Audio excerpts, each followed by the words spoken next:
इस बात से तो सब वाकिफ ही होंगे कि भगवान शिव का पहला विवाह दक्ष प्रजापति की पुत्री देवी सती से हुआ था। लेकिन क्या किसी को यह बात पता है कि सती का जन्म कैसे हुआ और कैसे उनके मन में भगवान शिव के प्रति इतना प्रेम उत्पन्न हुआ? तो चलिए आज हम आपको सती के अस्तित्व से जुड़ी इस कहानी के बारे में बताते हैं। पौराणिक कथा के अनुसार दक्ष प्रजापति की सभी पुत्रियां गुणवान थीं, लेकिन फिर भी दक्ष के मन में संतोष नहीं था। वे चाहते थे उनके घर में एक ऐसी पुत्री का जन्म हो जो सर्वशक्ति संपन्न हो। इसी बात को विचार करने हुए उन्होंने पुत्री के लिए तप करना शुरू कर दिया। तप करते करते अधिक दिन बीत गए तो भगवती आद्या ने प्रकट होकर कहा, मैं तुम्हारे तप से प्रसन्न हूं। तुम किस कारण तप कर रहे हो? दक्ष ने तप करने का कारण बताया तो मां बोली, मैं स्वयं पुत्री रूप में तुम्हारे यहाँ जन्म धारण करूंगी और मेरा नाम सती होगा। कुछ समय बाद भगवती आद्या ने सती रूप में दक्ष के यहाँ जन्म लिया।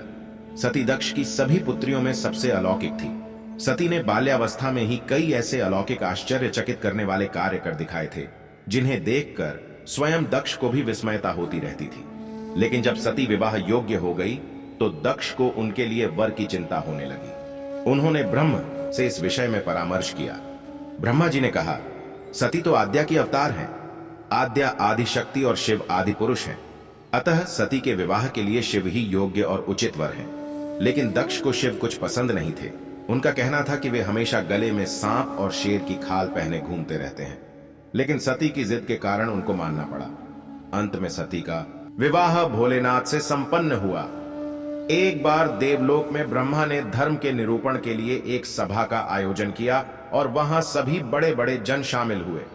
जब सभा में दक्ष का आगमन हुआ तो सभी देवता उठकर खड़े हो गए, पर भगवान शिव खड़े नहीं हुए। उन्होंने दक्ष को प्रणाम भी नहीं किया। दक्ष को इस बात का बहुत बुरा लगा।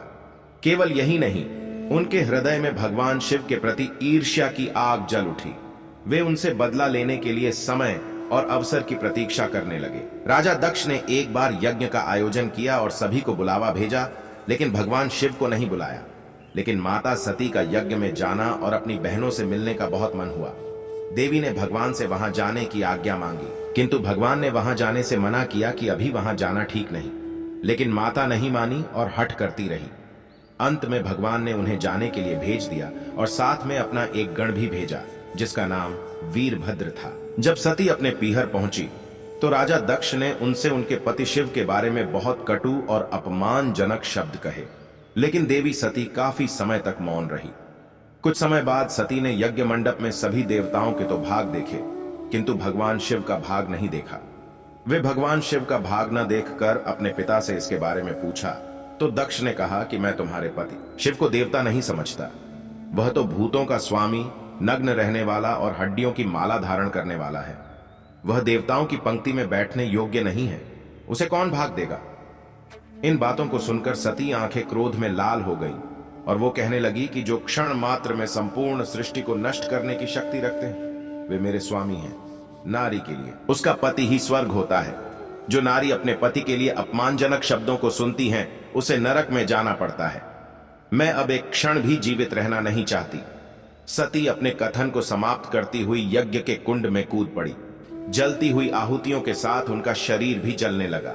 ये सब देखकर वीरभद्र ने क्रोध में आकर दक्ष का मस्तक काटकर फेंक दिया।